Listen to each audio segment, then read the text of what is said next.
This is John Martinka and the Getting the Deal Done podcast series. And my special guest today is Jordan Carter with Search Investment Group. Jordan is based out of Austin, Texas, and he's going to tell you a little more about what he does, his background. But in simple terms, he helps business buyers find equity to get their deals done without as much of their own capital going into the deal. So welcome, Jordan. Thank you, John. It's good to be with you, and look forward to sharing some thoughts and some new perspectives. Yeah, tell me a little bit about your background, and why don't we just combine it with you've bought a business and what you did with that, how you did it, etc. Sure. So I actually grew up in Texas and came out of school, went into a kind of a finance track doing investment banking, M&A advisory, and then into private equity as an investor. And while that was a good experience, I always thought about, well, could I get actually working with the companies? I wanted to get into operations and help them actually grow the business after we bought it. So that was always in my mind. I didn't know exactly how to go about it. And I went from there on to business school, graduate school at Wharton, and discovered about the search fund pathway. It's a common pathway for folks typically coming out of business schools, relatively younger in their careers, to buy businesses. But it's a very traditional track, and that track is where you sign on, they pay you a salary, and then you're tasked to go buy a business. And then once you buy it, it's really not your business, they're buying the business and you're the employee, you're the CEO employee. That really didn't fit what I wanted to kind of pursue. I wanted to do a couple things that may fit with your audience, which is control your own destiny and take a risk, take an entrepreneurial risk, and that includes commensurate reward. So when I discovered about the self-funded search path or self-funding your own entrepreneurial acquisition, I knew that was the right fit for me. So I set out on a search after graduation, if you will. It was all my own money. I didn't take any outside capital. I just started looking for businesses and interacting with brokers and other intermediaries. And I ended up finding a company in the middle of 2020, so a little bit after COVID hit, and purchased it in July 31st. So I've been running that company for the past about year and a half. A couple months after I purchased that company, my two partners and I decided, we should actually help others do the same kind of transaction that I just did, which was raising most of my equity needed for my deal came from outside of me. It didn't come from me personally, and yet I retained majority control and significant, substantial strategic, operational, and financial control. So at the end of the day, it's my company. I'm running it. I'm tasked with making the decisions, and barring something really crazy, you can't be let go or anything like that. It's really about. I also took a personal guarantee, so I took did an SBA loan to support that acquisition. But raising outside equity capital where I didn't have that equity capital at the time to buy my own business helped me think bigger and get into the seat I am in now, which is running that company full time. Okay, so tell us a little bit about what your partners and you do on the equity raise, and what does SIG do to turn searchers into buyers with more equity? Yeah, so a lot of people, when they set out to buy a business, they think, okay, well, how much money do I have? How much money have I saved up in my retirement account or my checking account, savings account? And they get an Excel sheet open or a calculator, and they tabulate it all up, and they say, I've got $300,000 or $500,000 or $1 million. So assuming I can buy a business for, it requires, let's say it's 80% of it is with debt and 20% with equity. Well, you can back into what your maximum purchase price can be for you to own that business. Now, if you're buying that business with SBA 7A loan debt, typically you're going to have to sign up for a personal guarantee regardless. And now you just put in $1 million of your own personal cash, of which that may tap you out. You may go, that's all going into this illiquid investment of which your whole career is going to go into, oh, by the way, and you're personally guaranteeing the debt. So you did keep 100%, congratulations, but it's not the most efficient use of your capital in our opinion. So even if you do have $1 million, of which we've worked with people who do, they have $1 million sitting in cash, they can totally just go buy a business with that. And when we tell them about raising outside equity capital and them retaining, let's call it, 70 or 80% of the common equity post close, and they only put in a fraction of that, it becomes very clear that they can take that cash and do something else with it. Whether they want to invest in the markets or other securities or real estate, you should diversify your own assets away from something that you're already going to be really heavily concentrated in regardless. And at the end of the day, you still have the same control, same operational, financial, and strategic control that you would have had if you had done it alone, with the added benefit that you ideally pick up some good board members. I have one board member on my company, and he's been just spectacular helping me think about growing the business, but otherwise passive. They don't come after me and breathe down your neck or anything like that. It's more so a good mutual relationship where they want to see you be successful, and you want their advice because they're good investors. Okay. So when you are helping people get that equity, what do you look for in a deal, and what do the people investing look for in a deal? And maybe you can give us an example. Yeah, so another common, that's a great question. Another common thought point is, well, if I raise equity from outside investors, they're going to tell me what kind of business I can buy. And they're going to tell me, you can't do certain industries. We don't like that. Has an unstable historical cash flow pattern or what have you, right? And that may be typical if you're working with a private equity firm or a family office, or as I had mentioned before, that traditional search fund type of investor. They have a portfolio they're trying to manage, right? So they may not want you to buy another, let's say, software business or another HVAC services business. They may be kind of full up on that area. That's not true with our investors. So what we do to support buyers of businesses is bring a broad network diversified across background and experience, and also investment track record with us that we've verified to bring that capital into your deal, your specific deal. So ideally what you do is you find a company, you get it under letter of intent, you have exclusivity on it, and you come to us and say, hey, Search Investment Group or SIG, I want to share this with you. What do you think? Do you think this would be a good fit for some potential investors in the SIG network? And we take an honest look at it and say, if it's a good deal, that's really our main criteria. Is it a good deal? Is it a good company? And do you have it kind of a good capital structure behind it and a reasonable path to generating a good return? I think that's really it. So we make that decision pretty quickly. We've gotten a lot of experience so far, closing 6 deals in 2021. And, really our financial criteria is a minimum of $750,000 in cash flow or EBITDA.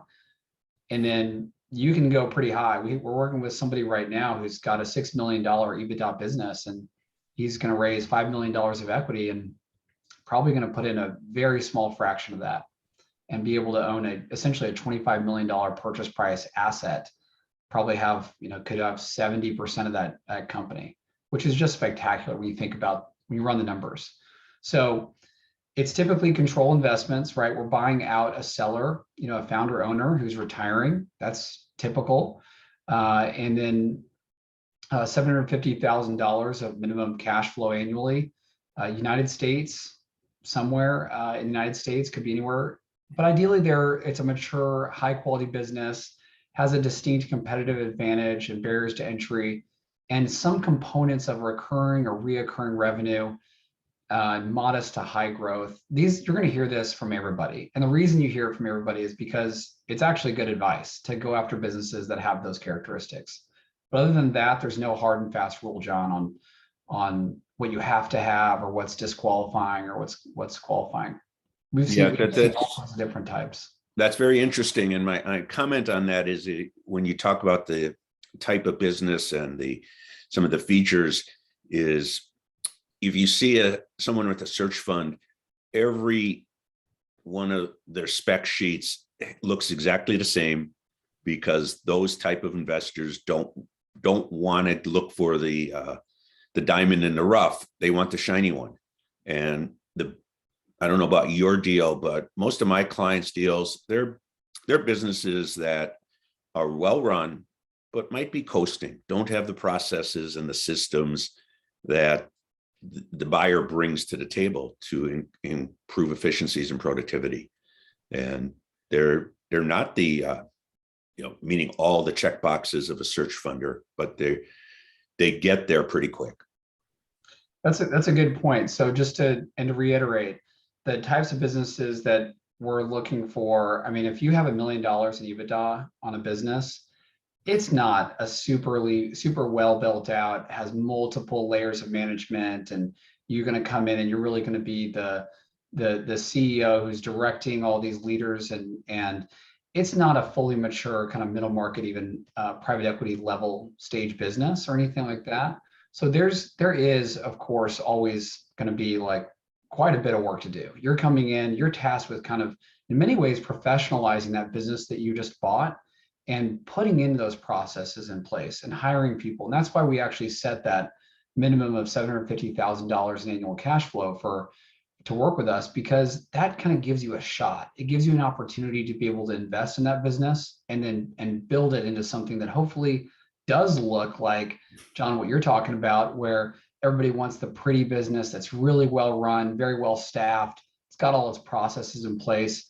That's typically not the case of the businesses that buyers that work with us end up acquiring, and that's okay. That's good. Our investors get that. They understand the story, and that's part of the value creation, right? You're typically not paying top dollar prices for these types of businesses, but it's a good deep value, and you get in there and get to work and build it as the CEO, the owner. So let's flip it around.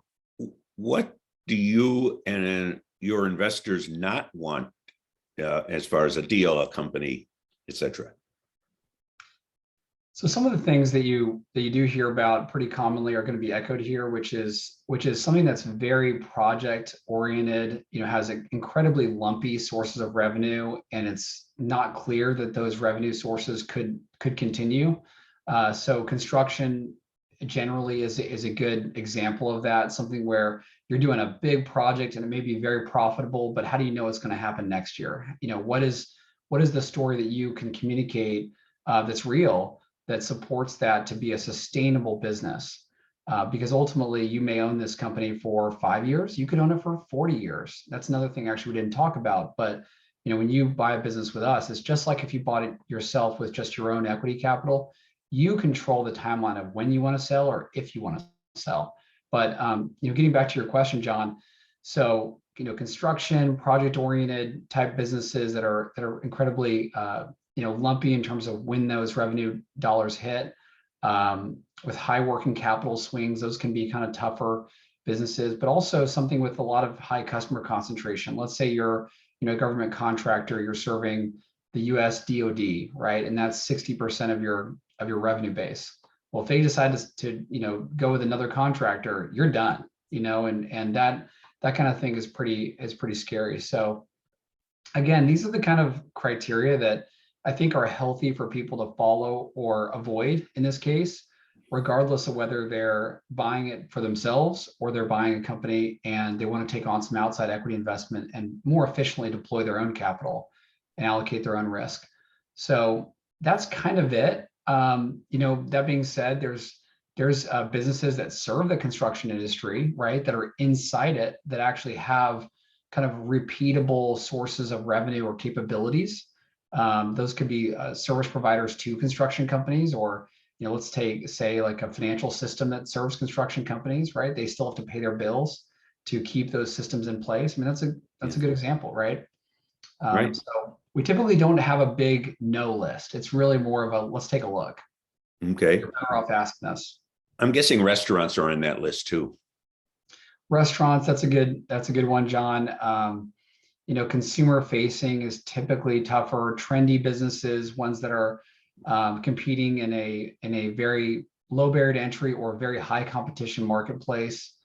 We've seen businesses that are, for example, like women's exercise apparel. that's a tough market, right? And you may have some good traction with social media and other things, but we typically don't find that consumer facing businesses like that are something that either we can get behind or our investors can. So typically they're business services, professional services, government services, healthcare. There's a lot of great businesses in healthcare. And then, look at our website. If you go to our website, searchinvestgroup.com, and go to the companies tab, you can see some examples. We have a food distributor, we have a roofing company, we have a specialty pharmacy, a lift equipment distributor, a telecom installation and manufacture maintenance, I should say, company. And so those are good examples of just diverse areas you could go into that would work. Okay. If there's any other things you want to get out, now's the time. Otherwise, I know you gave the website. If that's the best way to reach out to you and your team, searchinvestmentgroup.com, or if you want to give a phone number or email, now's the time. And final thoughts. Yeah, thanks, John. Definitely go to searchinvestgroup.com. There's a lot we put on there. In fact, you can go listen to some talks we've had with buyers who we've successfully supported to raise the equity and get their deals done on outstanding terms. And I think if there's one thing I want to leave your audience with, it's just to think big. A lot of people think they got $300,000 or $1 million or even $2 million. It doesn't matter what you have saved to buy a business. You probably already have enough. We've got plenty of case studies, examples of buyers who really didn't have much personal capital to put in, and they ended up buying large businesses for healthy purchase price multiples and retained the majority equity control, are going to control their destiny. And again, there's just not as much information out there about this path. It's very opportunistic, right? It's you're doing the search, you're looking for the companies to buy. And then once you line something up and you feel good about it, you got it under LOI, letter of intent, reach out to us. We'll take a look and see if we can get you in that company. So think big. When I first started out my search, I thought, oh, well, I just have a certain amount of cash. That's all I can buy. I'm limited to that size of business. And I'm glad I thought bigger, ended up buying something bigger, much healthier company. It's a great fit. It's tapping into the values the value driving that I can give to the company, as opposed to having me do turn the lights on and off and kind of be chief bottle washer, if you will. So think bigger, tap into your own value add, and reach out to us. You triggered one more question when you talked about control and, before about the investors, they're not going to force a sale. Are there buy-sell agreements with the investors that at certain point, if 8 years, 10 years, 12 years, they say, we want out of this, that it triggers something? So pretty standard. That's a great question, John. There's actually kind of a buy-sell mutual agreement mechanism at year 5 where you as the owner can make the decision and say, you know what, I'd like to buy some of my investors out of their equities, securities, and or they can make an offer, right? They can say, hey, we as a class would love to sell back to you, the owner, the majority owner, to take us out if you'd like to. Now it's completely mutually optional, right? There's no force. Nobody can force anybody to do anything. But it's just an opportunity after 5 years. You've run it for 5 years, hopefully discovered some awesome paths to grow it or build out new product lines or service lines. And we have a good example. There's somebody who bought a business using the same methodology, and after about 2 years, basically tripled profitability and wanted to buy his investors out and continue to grow the business. So about, let's call it, half of the investors took the offer and the other half said, no, I'm good, I'll stay in. So it's really just very flexible, very supportive. I would never go back and do this any way differently. It's been just an outstanding pathway. Great. So thank you, Jordan Carter, searchinvestgroup.com. And I appreciate you joining us today. Thank you, John. Good to be with you.